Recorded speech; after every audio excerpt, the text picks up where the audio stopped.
Hello and welcome back to my spiritual video blog number 10. Today's title is Questions, Questions, Questions. And these are not necessarily questions that I get from other people. These are questions that I often have for myself, but I know others do too. Here are a few to start with.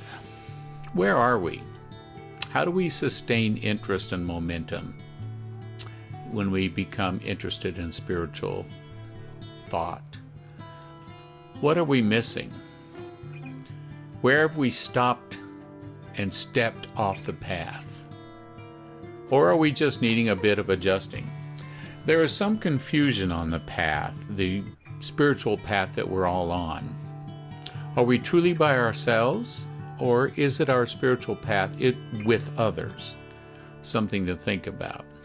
Do we need help and guidance and direction to stay the course, or do we have it innately within? Are we too anxious? Probably. We want it, and we want it now. We want visions. We want Clara audience and Clara talents and all the rest, and we want them now. Do we deserve this? And yet, why shouldn't we deserve it? That's the struggle, and I'm convinced that the battles we wage are within ourselves, and that we can easily disrupt or sabotage our own growth by fear and ignorance, and in a way a lack of faith, and I'll get to that a little bit more in a minute. Where can we go for answers? So many questions, and the questions are the easy part. But you have to be interested and open enough to have the questions in the first place. And if you do, you're doing very well on your spiritual path. So many people have no interest and have never even thought of these topics. Spirit guides and our angels can help. I talk to them all the time and I ask for answers. Now, of course, they do probably work in their own time frame, and it may be different than ours. And they may answer in their own ways. Is it okay to ask for proof or validation of something? Sure is. You can ask for signs and ways of realizing the truth, and sometimes those things are very subtle. You have to kind of keep your eyes and ears open and have some trust that it'll come through. Usually those signs are not in your face.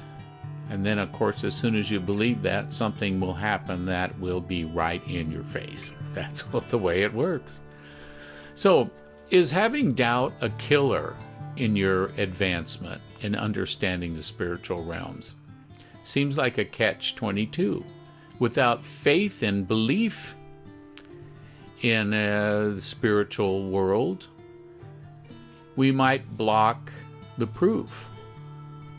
And without the proof, we might block the faith or the belief. Kind of back and forth. When I step back, though, and I drink some coffee, more coffee, I should say, and then I laugh about it. Because does it even matter? It is what it is, and nothing more. So belief and faith and proof don't matter in a way, because they are not, or they will not change anything except maybe our perception of what is real. I'm convinced we create our own reality. And if we believe something is important, it will be for us. But if we push it gently aside because we don't feel like it resonates for us, then it will sort of fade in importance. So belief and faith are key to our reality, but we shouldn't get too hung up on those terms. Our higher selves and our guides will show us the way, and they will guide us regardless of how much validity we put into the words, if we just tune into them and listen to our own inner dialogue.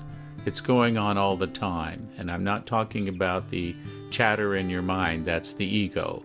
I'm talking about in the heart, in the gut. If you feel that, then you're well on your way to doing what you need to do in this lifetime.